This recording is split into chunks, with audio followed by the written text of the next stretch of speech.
Karibu mtazamaji katika makala maalumu inayoangazia utekelezaji wa miradi ya maendeleo hapa katika halmashauri ya wilaya ya Malinyi iliyopo mkoani Morogoro. Halmashauri hii ni moja ya halmashauri 9 zinazounda mkoa wa Morogoro ikipakana na mkoa wa Njombe. Halmashauri hii inategemea kilimo pamoja na ufugaji katika ukusanyaji wa mapato yake. Makala hii imejikita kuangazia ukusanyaji wa mapato katika kipindi cha miezi 6 ambapo halmashauri hii imefanikiwa kukusanya 82% ya mapato ama ya kusudio la mapato katika kipindi cha mwaka wa fedha 2024-2025. Mtazamaji wa Channel 10 kukuletea makala hii, jina langu ni John Mponeja. Karibu twende wote.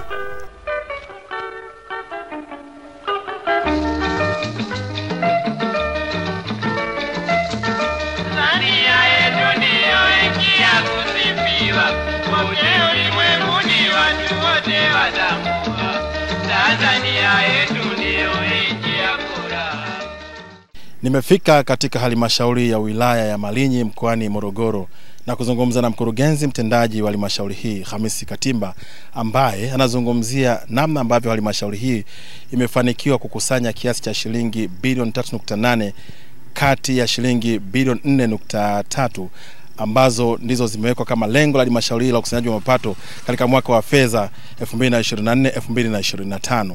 Kwa jina naitwa Hamisi Katimba, mkurugenzi wa halmashauri ya wilaya ya Malinyi. Kwa mwaka wa fedha 2024-2025, halmashauri ilijiwekea lengo la kukusanya jumla shilingi bilioni 4.3. Na makusanyo makubwa katika halmashauri yetu yanatokana kutoka kwenye sekta ya kilimo, hasa zao la mpunga. Lakini pia tunapata makusanyo kutoka katika mazao mengine kama vile ya ufuta, mbaazi na mengineyo. Lakini sekta ya mifugo nayo haiko nyuma katika makusanyo ya mapato. Tuna mnada mkubwa unaitwa Saramiti na miradi mingine katika halmashauri yetu ambayo inaingizia pia halmashauri pesa za kutosha. Hadi kufikia mwezi Desemba, kwa maana ya miezi 6 utekelezaji wa bajeti, halmashauri imeweza kukusanya jumla shilingi bilioni 3.5. Bilioni 3.5 ni sawa na 82% ya lengo. Utaona katika kipindi cha miezi 6 tumeweza kulifikia lengo letu la kukusanya shilingi bilioni 4.3 kwa 82%. Hii haikuwa kazi rahisi, lakini imewezekanika kwa ushirikiano, ambapo tulikuwa na mikakati mikubwa sisi kama management kwa kupitia ulezi wa kata na kushirikiana na watendaji wa vijiji na wakata.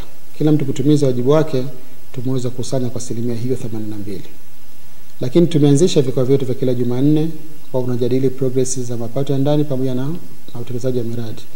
Lakini pia kule kata kule wameanzisha kitu kinachoitwa ward management team, ambapo wanakaa wao kila mwezi kuangalia progress ya shughuli mbalimbali zinazofanyika. Utaratibu huu mpya na ushirikishwaji wa actors wote wa makusanyo kuanzia halmashauri mpaka vijijini imekuwa ndio siri kubwa ya mafanikio ya makusanyo ya fedha hizi. Sasa fedha hizi zimefanya nini katika kipindi hiki cha miezi 6? Tuna miradi mikubwa katika halmashauri yetu ambapo tunapata fedha nyingi kutoka kwa Mheshimiwa Rais katika jitihada zake za kuboresha huduma mbalimbali za wananchi.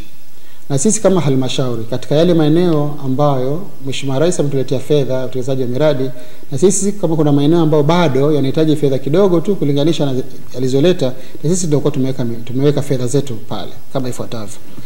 Kwanza tulikuwa tuna ujenzi wa hospitali yetu ya wilaya, ambayo hii hospitali ya wilaya Mheshimiwa Rais alitupatia shilingi bilioni 4.5 kwa ajili ya kujenga miundombinu mbalimbali katika wilaya yetu ambayo hatakuwa na hospitali. Lakini kuna miundombinu mingine ilikuwa haipo. Sisi tumetumia fedha za ndani kiasi shilingi milioni 158 ambao tumetumia fedha hizo kujenga mochwari, kujenga laundry kwa maana ya jengo la kufulia, lakini tumetumia fedha hizo pia kujenga mifumo incinerator, kichomea taka na mifumo ya maji. Sasa hivi majengo yote yanayo kwenye hali nzuri na mengine bado yanaendelea kukamilika, lakini huduma kiasi kubwa sana imeboreshwa. Tusingeweza kufanya hivi kama tuweza kupata mapato ya ndani yanayoridhisha.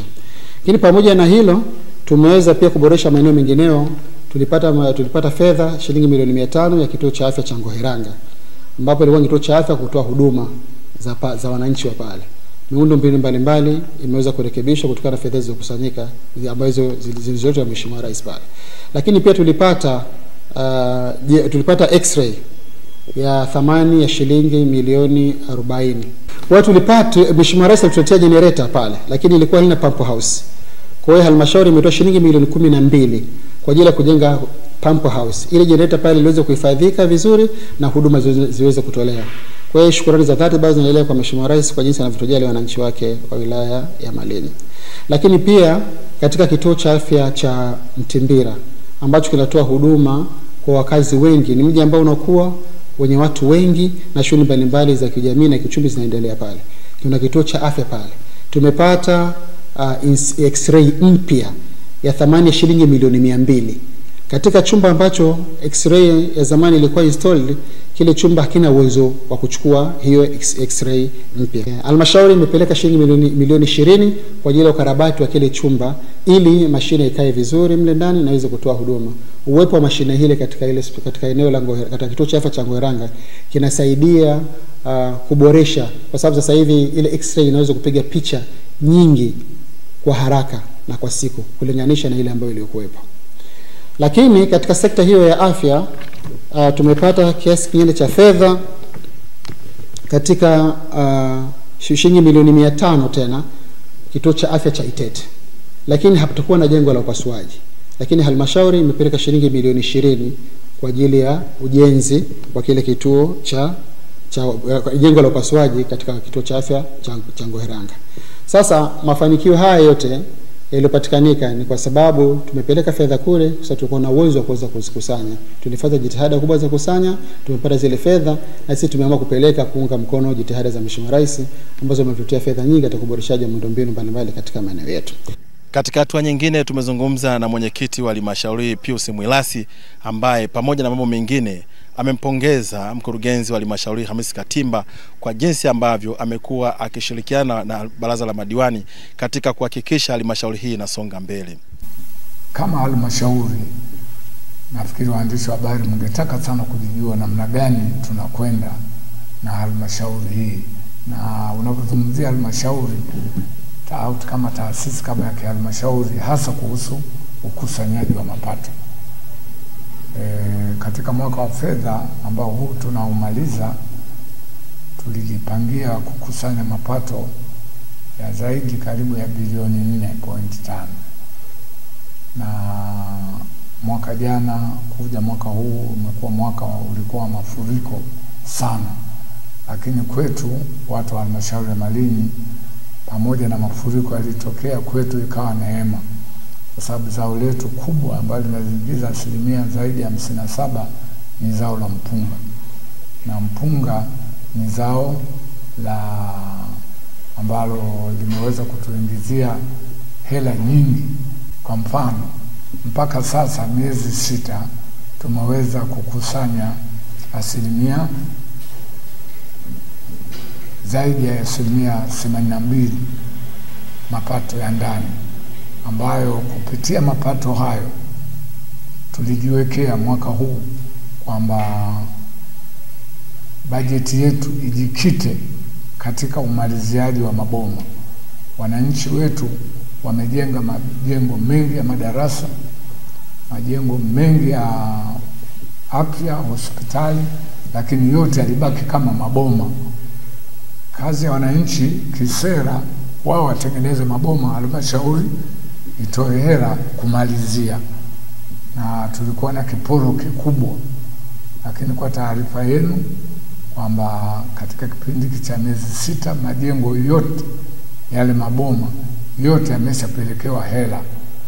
Na kutokana sasa hivi tuko mengine yako katika kumalizia, mengine yako katika mifumo ya kutafuta wakandarasi, lakini tatizo sio hela, hela ipo. Maana unapozungumzia habari ya asilimia 82 katika bajeti ambayo ya miezi 6, ujue kwamba tumefanya kazi kubwa.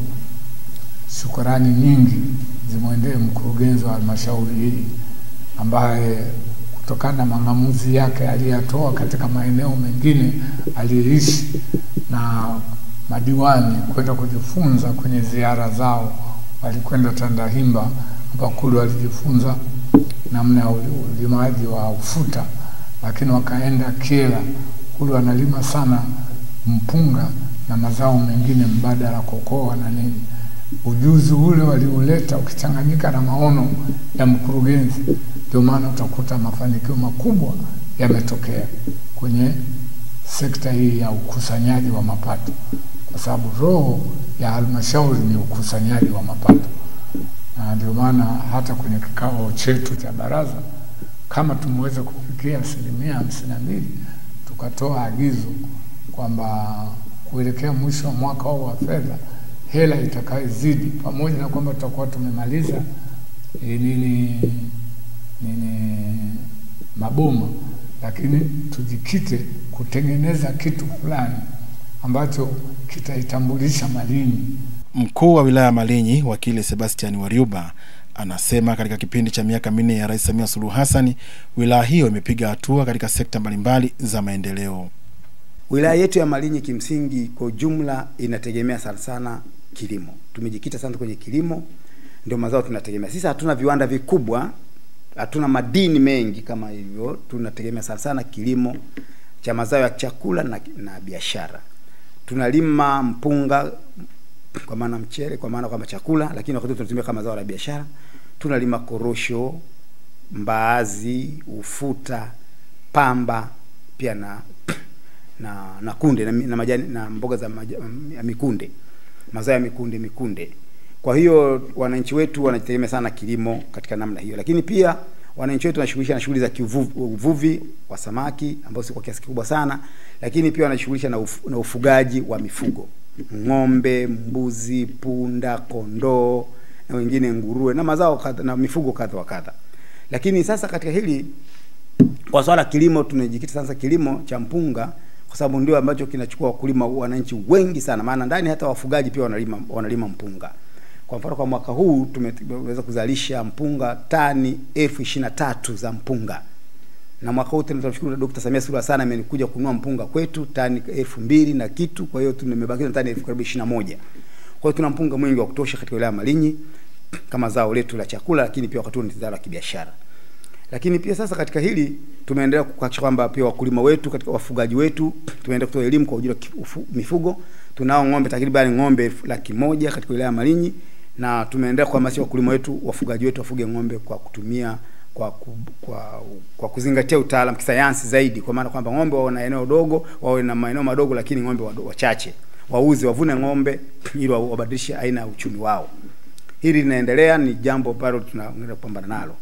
Ingawa katika hili tunapokuwa wakulima na wafugaji tunakuwa na changamoto za migogoro hapa na pale, tunaendelea kuitatua inapojitokeza. Na katika kilimo chetu katika wilaya Malinyi pia tunashughulika na kilimo cha umwagiliaji, skimu ya Itete ambayo hekta 6,000 na skimu ya Usanguli na skimu zingine zipo ndogo ambazo tunashughulika nazo katika maeneo ya wilaya ya Malinyi, na hizo zote zinaendelea katika kuhakikisha kwamba uzalishaji unaendelea kwa ajili ya maisha ya wananchi wetu wa wilaya ya Malinyi. Na katika shughuli hizo zote tumeendelea kuhakikisha kwamba wakulima wetu wanaendelea kupata mazao yao. Tumekuwa na stakabadhi ghalani, na inasaidia pia katika hili tumeendelea kuhamasisha ushirika katika wilaya ya Malinyi. Fedha nyingi takriban bilioni zaidi ya bilioni 15 zimefika hapa kwa ajili ya kujenga madarasa. Na kia tukienda pia katika shule, katika zahanati, hospitali zetu tumepata fedha nyingi kujenga hospitali zetu, zahanati zetu tumerekebisha, mpaka hospitali yetu ya wilaya tumejenga mochwari, tumejenga jengo jengo la emergency imejengwa, fedha nyingi. Dr. Samia Suluhu Hassan ametuheshimisha sana katika wilaya ya Malinyi. Mwaka jana tulipata changamoto ya mvua za masika ambazo zilisababisha watu wakapata changamoto kubwa kwa kwenye maji. Lakini Dr. Samia Suluhu Hassan alitupatia chakula, tukaweza kupatia wananchi wetu na mavazi na vyakula mbalimbali, tuweza kupata vyakula kwa namna Dr. Samia Suluhu Hassan alituweza kuheshimisha watu wa Malinyi kwa kutupatia chakula kwa wakati wa taabu na dhiki. Na kwa upande wa mawasiliano tunaendelea vizuri. Tuna changamoto ya barabara, kwa maana kwamba wilaya yetu ya Malinyi inaunganisha na barabara kuu inayotoka Ifakara kuja mpaka hapa, inapita Rupilo, inakuja mpaka Mtimbira, inafika Malinyi mjini, lakini pia inakwenda mpaka Songea. Hii barabara inaendelea kuchongwa, na kwa maana kwamba ni barabara ya vumbi, sio ya lami. Lakini katika TARURA wamehakikisha kwamba tunaendelea kupata barabara, katika barabara za TARURA pia zinatengenezwa vizuri na mawasiliano yanakwenda vizuri. Wakati wa masika tunapata changamoto, lakini Dr. Samia Suluhu Hassan ameendelea kuruhusu fedha nyingi sana kuja kupitia TANROADS kurekebisha mapengo, maeneo ambayo hayafikiki kirahisi yanafikika na shughuli za kiuchumi zinaendelea. Kwa hiyo mishipa hii tunaita barabara kama mishipa ya fahamu, mishipa ya damu, inaonekana inafanya kazi kwa kiasi cha kuridhisha mpaka hapa sasa. Dr. Julius Nyasongo ni mganga mkuu wa halmashauri ya wilaya Malinyi, anasema katika kipindi cha miaka 4 ya Rais wa Jamhuri ya Muungano wa Tanzania Dr. Samia Suluhu Hassan, huduma za afya zimeboreshwa katika hospitali ya wilaya hiyo, ikiwemo ujenzi wa miundombinu bora na yenye kukidhi mahitaji muhimu katika sekta ya afya. Halmashauri yetu ya Malinyi ina wakazi jumla 225,156 na katika sekta ya afya tuna jumla ya vituo vya kutolea huduma 23 ambavyo vinatoa huduma kwa wakazi hawa. Hata hivyo, halmashauri yetu ina hospitali 2, moja ikiwa ni ya serikali lakini moja ikiwa ni ya dini, vituo vya afya 3 na zahanati 12. Katika kipindi hichi ambavyo tumeendelea kuona maendeleo makubwa ambayo yamefanywa na Mheshimiwa Rais wetu wa Jamhuri ya Muungano wa Tanzania Samia Suluhu Hassan, tumeona mwamko mkubwa sana na maendeleo makubwa sana ambayo yamefanyika katika halmashauri yetu ya Malinyi. Tumeona kwa kipindi hichi ambacho Mheshimiwa Rais ameendelea kuongoza nchi yetu, Malinyi ilikuwa haina hospitali. Lakini kwa kipindi tumepata hospitali ambayo sasa inatoa huduma. Vituo vya afya ambavyo vimejengwa, vituo vya afya 3 ambavyo sasa vinatoa huduma na wananchi wananufaika. Lakini vile vile tumepata mitambo mikubwa ya kutoa huduma katika hospitali yetu. Kwa mfano, tumepokea vifaa mbalimbali vya EMD, vifaa hivi na zaidi ya thamani ya shilingi milioni 300, zaidi ya milioni 300, ambavyo vimetusaidia sana kutoa huduma za kidharura, ambapo vimekuwa ni msaada mkubwa na kumeweza kuokoa maisha ya wagonjwa mbalimbali ambao wako kwenye hatua ya kupoteza maisha. Lakini sasa, pamoja na kazi kubwa ambayo serikali yetu imefanya, tumeona pia ukamilishaji wa zahanati kwa kasi kubwa sana ambao umeendelea katika halmashauri yetu. Ongezeko la dawa, tulikuwa na kiwango cha dawa 85%, lakini mpaka sasa tuna 92% ya dawa. Lakini pia tunaona tumepata watumishi wapya ambao wamekuja kuchangia maendeleo makubwa ya kufungua vituo hivi vya kutolea huduma, ambapo vingine vilishindwa kuendesha kwa sababu ya uhaba wa watumishi. Mtazamaji wa Channel 10, nimefika katika kituo cha afya cha Mtumbila kilichopo halmashauri ya wilaya ya Malinyi mkoani Morogoro, na hapa nimezungumza na mganga mfawidhi wa kituo hiki ambacho kilianzishwa mwaka 1971 kama zahanati na kupandishwa hadhi mwaka 2001, na hii leo mwaka 2025 kituo hiki kinategemewa na zaidi ya watu 95,000 katika huduma za afya. Kituo cha afya Mtumbila ni mojawapo ya vituo vikubwa hasa hapa nchini, lakini hata kwa wilaya yetu ya Malinyi. Kituo hiki ni mojawapo ya vituo vya afya nchini ambavyo vimenufaika na maboresho makubwa pamoja na usimikaji wa baadhi ya miundombinu kutokana na juhudi za serikali ili kuendeleza kuboresha utoaji wa huduma za afya na hasa kwa kanda hii na wakazi wa Malinyi kwa ujumla. Pamoja na mambo ambayo yamefanywa na serikali chini ya kiongozi wetu Mheshimiwa mama yetu Dr. Samia Hassan Suluhu, wameweza kuboresha mambo yafuatayo ambayo yamekuwa ni muhimu na yameleta tija na hasa katika uboreshaji wa miundombinu na utoaji wa huduma bora kwa wakazi wa Malinyi. Mojawapo ya mambo makubwa ambayo serikali imefanikisha ni pamoja na kuanzisha huduma ya mionzi, ambapo imekuwa ni faraja kubwa sana kwa wakazi wa Malinyi ambao walikuwa wanaipata huduma hii umbali wa zaidi ya kilomita 50 kutoka hapa. Tangu kwanza kwa miundombinu hii ambayo imegharimu jumla ya Tanzania shilingi milioni 200, ni mtambo ambao umeanza kuhudumia wananchi. Mpaka sasa zaidi ya wananchi 373 wameweza kunufaika na mpango huu na kuondolea adha ya kutafuta huduma hii umbali mrefu. Baadhi ya wagonjwa wanaopatiwa huduma katika kituo hiki wamezungumzia jinsi ambavyo huduma ziliboreshwa katika kituo hiki ukilinganisha na miaka ya nyuma ambapo kituo hiki kilipoanzishwa. Na hii leo basi wanazungumzia mafanikio haya ambayo yameletwa na Rais wa Jamhuri ya Muungano wa Tanzania Daktari Samia Suluhu Hassan. Tunashukuru kwanza huduma ya kina mama wajawazito tunapata hapa Mtimbila hospitali, ambao zamani ilikuwa huduma ni hafifu sana. Ilikuwa tunakwenda Malinyi kufanywa huduma za operesheni, lakini sasa hivi tunafanywa huduma hapa ndani ya hospitali hapa. Hilo tunapongeza. Pia kuna usafi umeongezeka, tunashukuru. Katika sekta ya afya, mimi kama mjumbe msimamizi wa kituo cha afya Mtimbila, kwa kipindi cha mama yetu Samia toka aingie madarakani, tumeona mabadiliko makubwa sana. Kwa kweli tunasema bila kukificho ni kwamba kulikuwa na huduma nyingi za afya ambazo kwa kipindi cha nyuma hapa kwenye kituo chetu cha afya zilikuwa hazipatikani, lakini kwa sasa tunapata huduma nyingi. Kuna vitendea kazi na vifaa tiba mbalimbali na madawa mengi yanapatikana hapa, ambapo kipindi cha nyuma vitu hivi vilikuwa adimu, vilikuwa havipatikani vya kutosha. Upendo Masalu ni mkuu wa divisheni ya elimu ya sekondari katika halmashauri ya wilaya Malinyi. Anasema katika kipindi cha miaka 4 ya uongozi wa Rais Samia Suluhu Hassan, sekta ya elimu imepatiwa fedha nyingi zitakazosaidia kutatua changamoto ya wanafunzi kutembea umbali mrefu kufuata elimu ya sekondari. Kwa upande wa shule za sekondari, zipo shule za sekondari 19, lakini za serikali ziko 13 na za binafsi ziko 6. 13 hizi sekondari ziko katika kata 10. Kwa maana ya kwamba kata moja ina shule moja. Lakini kupitia uongozi wa Mheshimiwa Rais tumeweza kupokea shule 3. Kwa maana 2 tayari zimeshapokea wanafunzi wanasoma na shule moja iko katika ujenzi. Tunapenda kumshukuru Mheshimiwa Rais mama yetu Dr.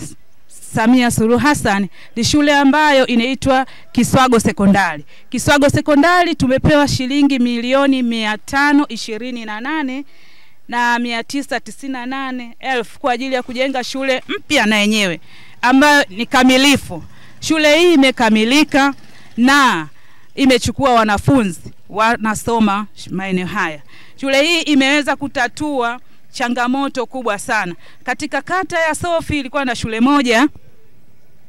shule moja Sofi Sekondari. Watoto walikuwa wanatoka kijiji cha Kiswago ambacho kina vitongoji 4. Vitongoji hivi 4 kutoka kijiji cha Kiswago vilikuwa vinapeleka watoto Sofi Sekondari umbali wa kilomita 8. Sasa baada ya kujengwa shule hii ya Kiswago Sekondari, shilingi milioni 528,998,000 watoto wamepunguziwa umbali, wanasafiri umbali mfupi kwenda shuleni Kiswago Sekondari. Baadhi ya wanafunzi wa shule sekondari kata ya Kiswago wanasema kujengwa kwa shule hiyo kumewaondolea adha ya wanafunzi hao kutembea umbali mrefu zaidi ya kilomita 11 kufuata masomo katika shule sekondari Sofi. Hapo mwanzo tulikuwa tunasomea Sofi kule secondary school, lakini sasa tunamshukuru Rais Samia Suluhu ametujengea shule karibu. Na kulikuwa na changamoto mbalimbali kutoka hapa Kiswago kwenda kule Sofi. Kutoka Salamiti kwenda Sofi Secondary School ilikuwa ni kilomita 11, kwenda na kurudi ilikuwa 22. Na kutoka Mnazi Mmoja kwenda Sofi Secondary School ilikuwa ni kilomita 7, kwenda na kurudi kilomita 14. Ilikuwa inatuletea usumbufu sana wanafunzi kutembea kwenda kule na kurudi. Kwa hiyo tunamshukuru sana, ametuboreshea mazingira bora, madarasa tunajisomea kwa wakati wetu, hata vitabu. Tunamshukuru pia ametuletea na bomba la maji hapa. Hatupati usumbufu wa kwenda kuchota maji. Na mwanzo wanafunzi tulikuwa tunatoka Kiswago tunaenda kusomea Sofi ambayo ni shule ya kata. Sisi wanafunzi ambao tulikuwa tunasoma katika shule hiyo tumekuwa tukipata changamoto mbalimbali. Mfano, usafiri wenyewe ulikuwa wa baskeli. Muda mwingine baskeli inaweza kuharibika njiani na kuanza kupata safari ya kutembea umbali mrefu kwa mguu. Na kwa wasichana, ukija kwa wasichana wengine walikuwa wakipata ujauzito na wengine wamekuwa wakiacha shule. Na kwanza napenda kumshukuru Rais wa Jamhuri ya Muungano wa Tanzania Dr. Samia Suluhu kwa kutuletea mradi kama huu. Sekta ya mifugo ni miongoni mwa vyanzo muhimu vya mapato vya halmashauri ya wilaya Malinyi, ambapo baadhi ya wafugaji wanapongeza hatua ya kujengewa uzio katika mnada wa Tanga na kuwasaidia kuondokana na changamoto ya awali ya kutoroka kwa mifugo na ukwepaji wa ushuru wapo eneo la mnada. Kitu cha kwanza ambacho tunapongeza serikali kwamba kukubali kuweka mnada. Na kingine tunachopongeza kuweka uzio. Uzio walioweka wameweka ambao kuzuia mifugo kutoroka kwa ajili ya kulipa ushuru.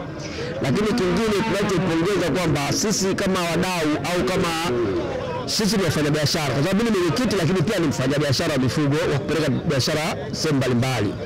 Lakini minada ya kwetu tunataka tuendelee kuitangaza ili wafanyabiashara wakubwa kutoka Dar es Salaam na kutoka sehemu zingine wapate kuja kwenye minada yetu ya Malinyi, kwa sababu minada ya Malinyi ng'ombe zinapatikana. Ng'ombe wakubwa, ng'ombe wa aina mbalimbali. Na hizo ng'ombe kwa sababu ng'ombe za kwetu hizi ni quality. Kwa hiyo sisi tunachomshukuru serikali ya halmashauri, tunahitaji uendelee kutangaza kwenye minada yetu, kuweka kwenye nembo ya kutangaza halmashauri wilaya Malinyi ng'ombe zinapatikana kwa ng'ombe wakubwa wenye viwango, nyama bora. Kwa hiyo kitu kingine tunachohitaji kwenye minada ni kuboreshwa, kwa sababu minada kuna changamoto zake. Kama mnada wa Salamiti ni mnada mkubwa kuliko minada mingine. Kwa hiyo huu mnada ambao wameanza halmashauri, tunashauri tu kwamba waende na minada mingine ya halmashauri kuendelea kutengeneza hizo brand ili kwa sababu ipate kuonekana. Wafugaji wapo wanaleta mifugo. Kingine ambacho tunachoomba kwamba hata kwamba watu kwenye hizi foleni watuongezee force ili wadau wanapokata ushuru wasikae sana kwenye foleni, kwa sababu hiyo nayo pia ni changamoto. Hizo ni changamoto kwa wafanyabiashara. Naona serikali, ndugu yangu, serikali naiomba sana, naiomba serikali kwamba tutengee maeneo, halafu na ushuru. Jamani, tuna maeneo ya kuchungia, halafu yote na ushuru hapa. Tumejenga hapa mnada hapa, tunachanga, tunalipa ushuru kama kawaida. Naona nataka ng'ombe jamani, tunaomba kile serikali tuchangie, tuwekee na sehemu ya kuchungia.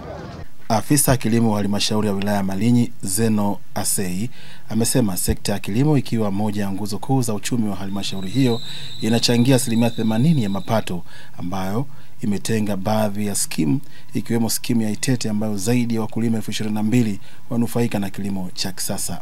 Kilimo cha umwagiliaji katika halmashauri ya wilaya ya Malinyi kimekava eneo la takribani hekta 27,000 ambazo ziko ndani ya skimu kuu tatu. Moja ya skimu kubwa katika skimu zote tatu ni skimu ya Itete, ikifuatiwa na skimu ya Usangule na skimu ya Mtakasisi. Zote kwa pamoja zinazalisha zao la mpunga. Katika skimu ya Itete tuna potential kubwa sana na tuna takribani hekta 8,000 ambazo zinafaa kwa kilimo cha umwagiliaji. Na katika hizo hekta 8,000, hekta ambazo zimeendelezwa ni 1,000 na zinazotumika ni 1,500. Kwa hiyo halmashauri kwa kushirikiana na tume ya umwagiliaji, moja ya manufaa makubwa ambayo tumeyapata katika hii skimu ya umwagiliaji ya Itete ni pamoja na kuongezeka kwa kipato cha wakulima kutoka kwenye kilimo cha kujikimu na sasa wanalima kilimo cha kisasa. Tunanufaika zaidi na mradi wetu huu, lakini pia kutokana na skimu hii imefungua milango mipya kabisa kuwapata wafadhili mbalimbali, hasa wanaotusimamia kilimo shadidi cha mpunga, kilimo cha kupanda na kutufanya tuweze kukopesheka katika taasisi za benki mbalimbali. Lakini kabla ya skimu vitu hivi havikuwepo. Katika robo ya tatu ya mwaka wa fedha 2024-2025, baraza la madiwani wa halmashauri ya wilaya Malinyi katika kikao chao cha rasimu ya makadirio ya bajeti ya mwaka wa fedha 2025-2026 limeidhinisha kiasi cha shilingi bilioni 4.5 kuwa fedha za mapato ya ndani, ambapo kwa mujibu wa mkurugenzi mtendaji wa halmashauri hiyo Hamis Katimba, umejipanga kikamilifu kuboresha miradi ya maendeleo ya wananchi. Halmashauri imepitisha rasimu ya kukusanya mapato ya ndani ya kiasi cha shilingi za Kitanzania bilioni 4.5. Hii ikiwa ni ongezeko la milioni 200 kulinganisha na bajeti ya mwaka huu wa fedha unaoendelea ambao ilikuwa ni shilingi bilioni 4.3. Hadi hapa tunafikia mwisho wa makala hii. Jina langu ni John Mponeja, hadi wakati mwingine, kwa heri.